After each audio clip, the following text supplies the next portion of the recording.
Yo, welcome back to another episode of the Diaries, episode 63. This week, we finalized all the company stuff in Dubai. So got the bank account, the license, set up the Stripe and the PayPal and stuff. So moving forward, we're going to start processing everything through the Dubai company, which is cool. I also got an email from our UK accountant this week saying that our VAT return is due. So the timing is good. A little reminder of why we're setting up the company in Dubai. So we'll slowly transition everything over to the Dubai company, finish off the financial year in the UK, and then I suppose I'll speak to my accountant about it, just shutting the UK company down. But yeah, we'll see. What else has been going on? We've been prepping for the new offer launch at the end of this month. So it was cool because it's in a slightly different, it's a different offer, obviously.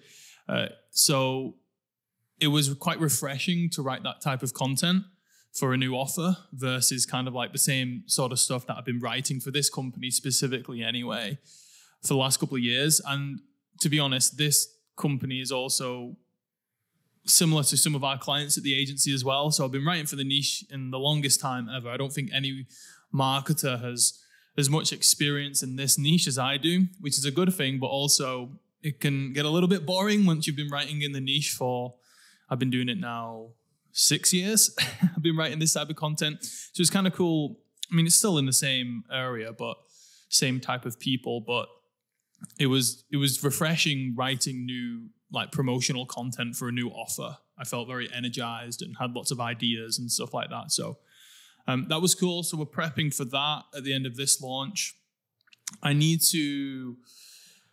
always never know what to go into launches with the expectations of, or just any type of business really.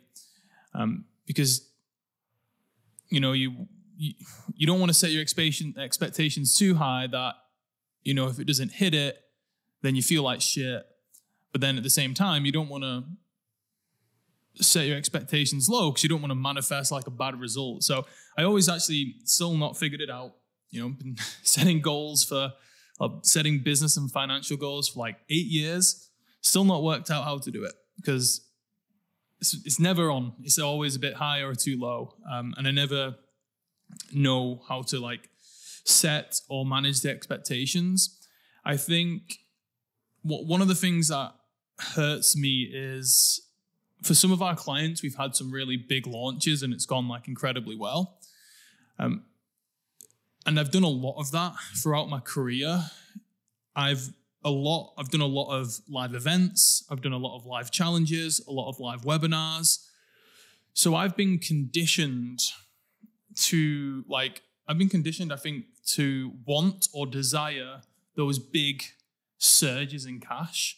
A lot of our clients have done big launches where we'll do like, you know, earlier this year, we did like 1.5 million in sales in like just under 2 weeks from like open cart to close, which is awesome. But, you know, I used to back in the day do a lot of live events where we'd sell from stage and we'll do like 250,000 in a weekend. And even just when I first started, you know, I was running webinars where you'd do like a big, you know, a peak, like a surge of cash, obviously at the end of the webinar. So I think I've conditioned myself that I need to have one of those big, huge, like income spikes. And whenever it's like never happened for maybe like my own business or like this business specifically that I'm doing this series on, like it's like a mental thing where it like makes me feel, oh, that's disappointing, even though overall it's still pretty good. I remember when we first launched it in 2023, I thought we were going to do like 100K in the first weekend, and we didn't. We missed that by quite a bit. And I was just used to working with our clients that I suppose had bigger followings, more credibility, more social proof, lots of different stuff, maybe better market fit or whatever it is. But I was just used to doing these like $1 million launches with our clients. So I was like, yeah, you know, we've got a slightly smaller audience, but we still got an audience. So, you know, we're going to easy do like 6 figures in our first weekend of launching the company. And like I said, we didn't do that. So I feel like I'm constantly chasing that high of trying to do like, I don't know, like fucking $1 million or something in a weekend for whatever reason, rather than like that excites me more than growing the company on a daily basis, which is a bit weird. But regardless of how good we've done in launches, I'll always feel like crap. Well, not crap, but like I'm always disappointed. Like I've never been happy with a result. So like, not for this business, for another collaboration offer. So it's a very similar thing where I partnered with an influencer. We didn't start a new company together, but we did a few offers where we launched it to basically their audience and also ads. And we did it together and we owned the offer 50-50. And I think we did in that weekend, it was in January this year, we did about, well, January was like 200, it was about 200 grand in sales. I think it was a little bit less because it was over 150, basically. It was towards 200K in a weekend. And I left that weekend feeling disappointed because I thought we were going to do like 500,000. And it's like fucked up because I was speaking to my mate about it the other day and he was like, fucking hell, like, that's pretty good. Like considering like you've not done 200K in a weekend before.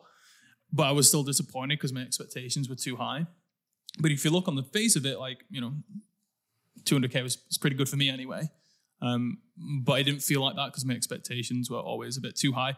So I think like working with like big clients, it's just kind of set my expectations of where I want to be, which is not a bad thing, but I think it's made my expectations a little bit off. So I've had to be a lot more patient with this. But then, also, there's people who try and build businesses for like 10 years and then they just fail because they were too patient. They weren't, what's the word I'm looking for? They weren't, I can't think of the word, energetic enough. They weren't proactive enough. They weren't, doing what they needed to do. And I've made that mistake in previous companies where I'm kind of just going through the motions and I'm like, yeah, I'm turning up. I'm showing up every day. I'm working every day, but am I really working? Am I really doing all that I could be doing to grow the company? And in the past, I definitely wasn't doing that. I just thought, my first business, I thought like, just show up and run some ads and I'll make money. But I could have done so much more in that first, 1.5 years that I was, starting my business right in the beginning. So I always get scarred by that because that was a great time to build money and make money online. It was like 2016, 2017. Facebook ads were easy. Competition was low, or relatively low anyway. I know, obviously online marketing started way before then. But it was a good time, and I didn't take advantage of that opportunity. And when I look back at it, I was too passive. I was just like, I'm just going to run some ads, and I'm just going to let the ads run. And, I wasn't doing any. I could have done so much more. And I always hate myself, honestly, for not seizing that opportunity because, back in 2016, you could make so much money just running ads to like a random funnel, right? So I've always had that like in my mind, like I don't want to be passive. I want to always make the most out of every opportunity and push and work hard and do the maximum. But then also on the flip side, you've got to also be patient and not force stuff. And yeah. That's the whole goal setting expectations is still something I've not worked out whatsoever. So that being said, we're going to be launching the new offer at the end of the month. I'm excited for it. I think it'll be good. We did a little, and I'd recommend people who have the ability to do this to do it. We obviously have a coaching program that is a different offer to what we're going to be launching at the end of the month. But there'll be a lot of the customers who. The reason why we're doing this offer is because we found that there was a certain type of person coming in the coaching program that we could help. But that program wasn't specifically to help them in that area of their life. But we got more and more of those people coming in. We're like, well, maybe if we're attracting that type of person, maybe we could do a secondary offer that could complement the main thing that we're doing.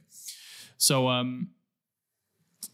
basically what we did, we had one of our coaching calls with the customers, and I'm behind the scenes. Most of them don't even know I exist. But I'm going to be helping out a little bit more with the new offer. So basically, we basically did a call with our students. I suppose students, I don't know. I don't like calling them students, but our customers, our clients. And instead of doing a regular coaching call, we just basically got them to ask us questions about the new offer, and we talked to them about it and kind of seeded that we're going to be launching it, which was cool because it just allowed us to just do a load of customer research. They asked questions. We got a better feel about what they were struggling with, what they would like help with, their experience previously. So just doing like a live Q&A with current customers is a great, as long as you know that they would also buy the new offer that you're looking to launch, it was a great way to just do some like really great market research, got a lot of clarity on, okay, this is kind of like the level they're at, this is their experience, and this is what they've tried before, this is what they're looking to achieve, this is the pain points that we're struggling with. So that also probably fed my enthusiasm for creating the marketing content this past week, because I just had a load of like fresh ideas directly from the customer versus, you know, me just thinking about it myself. So yeah, that's pretty much it. We're going to start seeding the new offer next week. And then the week after that, we'll do the launch. So probably a couple of these diary videos will be going out throughout that time. So I'll keep you updated, see if it hit my expectations, or just see if I'm just down and depressed that we didn't hit $1 million, which we're definitely not going to do. So that's not my expectations, but I want it to be a good one. So yeah, that's it. Thanks for watching. I'll see you on the next one.